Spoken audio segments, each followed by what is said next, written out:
that they provide to us about their research on how we think about, view, and experience each other. Right? And it's very, very, very challenging. It's a challenging read, and I think we've gotten away from that. And I think our agenda as African American people has been blended with feminists and other worthy causes. At the same time, those causes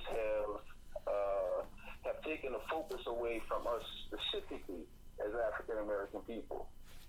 And if you go because you have access to the book, review the book, and then on the basis of the points that Carter G. Woodson makes, let's have a conversation about trauma and how it impacts our identity and how it impacts how we work through the current quarantine and social justice or social injustice stuff that we have to deal with every day, right? Because I think there's stress in dealing with each other as Black people, and there's definitely stress in dealing with a system of institutional racism that's also very much a part of the stress and worry that's on us in these times. You see what I'm saying, TJ? The information is to be observed, assessed, and then integrated in the approach and how we want to raise the level of the community. What happens is when we get into some of the topics, we get triggered, and then all of a sudden we lose sight of the goal of really being united and raising the level of a community. So how we have conversations about the things we disagree with is as important as educating people on those things that we know are going to be effective in making things better for all of us. Yeah. On your show, it's on you. Go ahead. Okay. I don't know. So you guys agree that you'll review the book and we'll come back to this next week? Yeah. I got the book in front of me. Okay, now let me just let me say this too. I think it would be beneficial for us to do this together. Okay, but I can't, and I think from a professional standpoint, it's ethical to ask you to do this because I think these topics are triggering and they are a part of how we can better manage our own mental health and overall health. So I think it's a worthy conversation. Can't have these kind of conversations with every client that I have, with every person that I have the opportunity to be with. Stay with my So I want to make sure that you guys want to do this. I don't want it to be like something I'm asking you to do for me. Is it something that you think would be helpful? I mean, I'll give the book a read again. Okay. How about you, Miss Beverly? Yeah. Okay. So it's a good way to spend our time, you think? Sure. Yep. All right. So we have to do it again next week. I have to see about getting you guys back on the schedule next week, though, because we were going to do this every couple of weeks. Right. All right. And so let me check on that again too, because again, it's a session too, TJ. Yep. I want us to check in again tomorrow too, because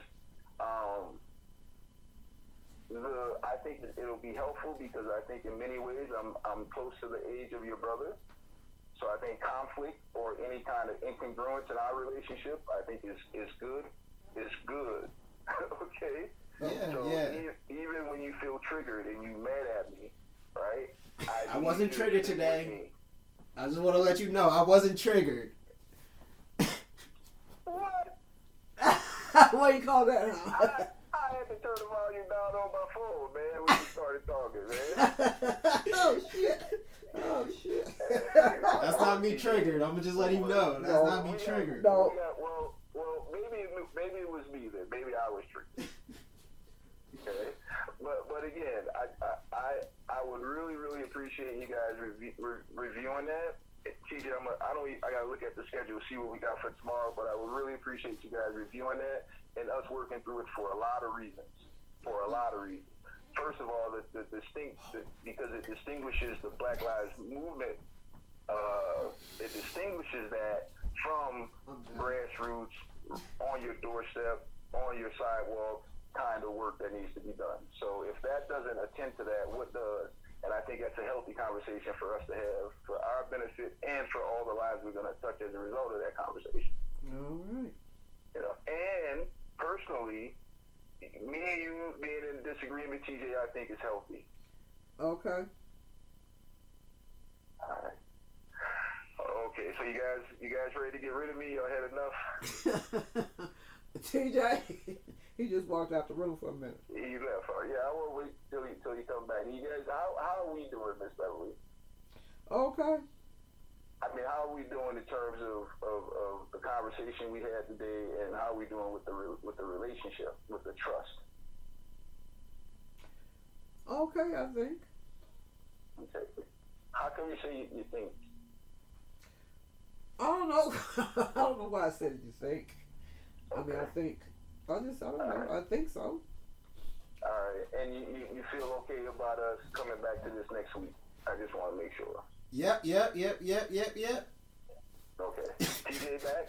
He hurt his butt. Okay. All right, man. Okay. We'll stop here then. I appreciate you guys. Review the book, and let's do it again next week, okay? Yes. All right. And I'll give you a call tomorrow no matter what, TJ. Okay. Okay, man. Y'all have a good night. Yeah. All right, you too. All right. Bye-bye. We get up here and get ready for work. I had a fucking piss. I had a fucking piss. Like a motherfucker. He killed me though. He be killing me, cracking me up. Shit. He do sound white as fuck. He definitely has some very, very white views on shit. Very conservative views on shit. It's like, for being smart and educated, it's like, you can still be a dumbass motherfucker sometimes. There's this thing as book sense and street sense. He gets help. Book.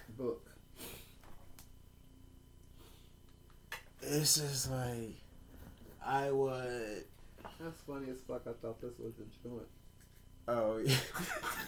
You rolled the cardboard too. Not once, but twice. No, I didn't roll it again. Or you thought you had rolled the joint. I thought he already rolled the joint. And you didn't. Didn't do shit. Because you did raise one of my skunks.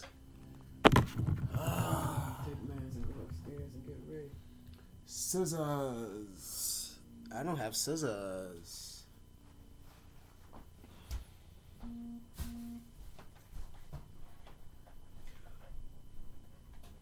We both started going off though at first, but then you really went off.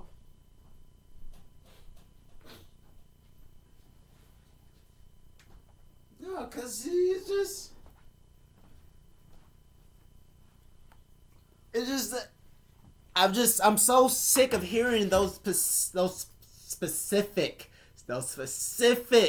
conservative talking points when it comes to Black Lives Matters. That killed black on black crime. That black on black crime argument fucking pisses me off because I'm so sick of hearing white people say, what about black on black crime? Don't nobody say white on white crime when a white person goes to a country concert and shoots up 600 fucking people. No one says... Or went to the school. Goes to a school or... Like... Yeah. It's like, no one says white on white crime when something like that shit happens. They just say, it's a mass shooter. And that's just it. When it comes to black school shootings, we don't shoot up the whole classroom. We shoot 1, 2, 4 people. We shoot specific people. Motherfucker that fucks with you, piss you fucking off. Been picking on you, yeah. Or is a gang rivalry. Or something gang related. Like, we don't just shoot up our whole class. Because I remember, like... It's like, I like Steven, but sometimes he's a fucking idiot. My motherfucker, Steve, he be like, Beverly, can I ask you this? You the only person, you the only one I can ask this. It'd be something, culturally related. But it's like, yeah, I'm a fucking put this audio book on, cause I don't feel like actually reading a book.